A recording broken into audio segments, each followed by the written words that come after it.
যে শিশুসকলক বিচাৰি পোৱা নাই, কিন্তু এই কথাটো সম্পূৰ্ণ মিছা। ইতিমধ্যে আমি আজমল ফাউণ্ডেশ্যন আৰু মৰকজুল মাৰিফৰ পৰা যিটো খবৰ লৈছোঁ, তেওঁলোকৰ ওচৰত সকলো তথ্য পাতি আছে, কিমান শিশু তাত নামভৰ্তি কৰিছিল আৰু তাৰ ভিতৰত এতিয়ালৈকে অনুষ্ঠানত কিমান শিশু পাঠদান কৰি আছে।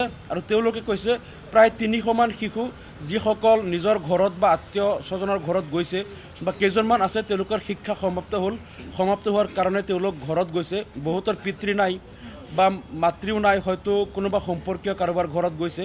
আৰু যিসকল শিশু অনুষ্ঠানৰ পৰা তেওঁলোকে ছুটি লৈ গৈছে বা শিক্ষা সমাপ্ত কৰি তেওঁলোকৰ কোনো আত্মীয় স্বজন বা কাৰোবাৰ ঘৰত গৈছে, তেওঁলোকে সম্পূৰ্ণ তথ্য পাতি অনুষ্ঠানৰ মুৰব্বীৰ ওচৰত আছে। তেওঁলোকে তাত চহী কৰি গৈছে, তেওঁলোকৰ ৰেকৰ্ড আছে। এজনো শিশু হেৰুৱা নাই, মিচিং হোৱা নাই। এইটো সম্পূৰ্ণ এটা ভুৱা অপপ্ৰচাৰ তেওঁলোকে কৰিছে। আৰু তাৰ লগে লগে আমি দেখা পাইছোঁ বিজেপিৰ দুগৰাকী বিধায়কে কিছুমান আপত্তিজনক মন্তব্য কৰিছে। তেওঁলোকে মিছা কথা এটা কৈছে যে আৰবৰ পৰা টকা আনি পেলাই এই শিশুসকলক শিক্ষাদান দিয়া হৈছে। এইটো সম্পূৰ্ণ মিছা কথা। ইতিমধ্যে আমি মৰকজুল মাৰিফৰ কৰ্তৃপক্ষৰ পৰা জানিছোঁ যে ইয়াত 1 টকাও চৌদি আৰবৰ পৰা অনা নাই। তেওঁলোকে আজমল CSR ফাণ্ডৰ পৰা তেওঁলোকে এই খৰচবিলাক চলাই আছে। আৰু দ্বিতীয়তে বিজেপিৰ এগৰাকী বিধায়কে কৈছে যে এই শিশুসকলক মানে হিউমেন ট্ৰেফিকিং বা তেওঁলোকক বিদেশলৈ বিক্ৰী কৰা হৈছে। এগৰাকী বিধায়কে কৈছে যে শিশুসকলৰ অংগ প্ৰত্যংগ বিক্ৰী কৰি দিয়া হৈছে বা তেওঁলোকক সন্ত্ৰাসবাদীৰ প্ৰশিক্ষণৰ কাৰণে প্ৰেৰণ কৰা হৈছে। এইবিলাক সম্পূৰ্ণ মিছা কথা। আচলতে বিজেপিৰ বিধায়কসকলে তেওঁলোকৰ মন মানসিকতা যিমান নিকৃষ্ট আৰু যিমান ঘৃণনীয়, তেওঁলোকে বেলেগক তেনেধৰণেৰেই চিন্তা কৰে। যিসকলৰ মন মানসিকতা এনেকুৱা থাকে। আজমল ফাউণ্ডেশ্যন, মৰকজুল মাৰিফে কোনো দেশদ্ৰোহী মানৱতা বিৰোধী কাম কৰা নাই। তেওঁলোকে আজি শ শিক্ষাৰ্থীক তেওঁলোকে বিনামূলীয়া পাঠদান কৰি আছে। হিন্দু মুছলমান 80তকৈ অধিক ছাত্ৰ ছাত্ৰী তেওঁলোকে নীটত এডমিশ্যন পাইছে। সিদিনা আপোনালোকে গম পাইছে APSCত 9গৰাকী ছাত্ৰ ছাত্ৰীয়ে তেওঁলোকে সফলতা অৰ্জন কৰিছে, হিন্দু মুছলমান সকলো ধৰ্মৰ। আৰু তেওঁলোকে সদায় মানৱ কল্যাণৰ কাম কৰি আছে। আৰু এই অমিত শ্বাহে যিটো পৰহি আহি পেলাই কৈছে যে আন্দোলন কৰিলে কোনোবাই শ্বহীদৰ সংখ্যা বৃদ্ধি পাব, তাৰমানে তেওঁলোকে ধমকি দিছে গুলীয়াই হত্যা কৰা হ'ব।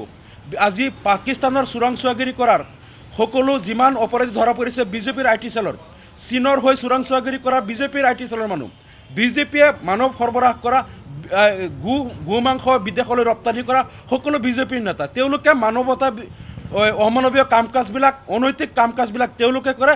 সেইকাৰণে আজমল ফাউণ্ডেশ্যন আৰু মৰকজুল মাৰিফৰ নিচিনা যিবিলাক মানৱীয় কাম কাজ কৰি থকা সংগঠনৰ বিৰুদ্ধে তেওঁলোকে এনেকৈ মিছা প্ৰপাগাণ্ডা কৰি আছে।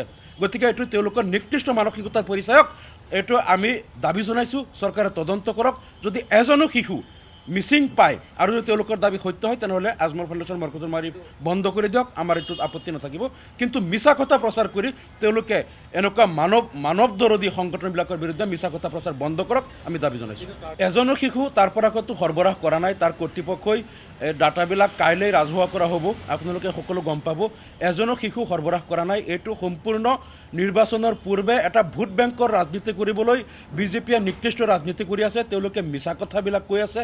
আৰু সকলো শিশু যিসকল নিজৰ ঘৰত গ'ল বা আত্মীয় স্বজনৰ ঘৰত গৈছে বা শিক্ষা সমাপ্ত কৰিছে, সকলো তথ্য তাত আছেই।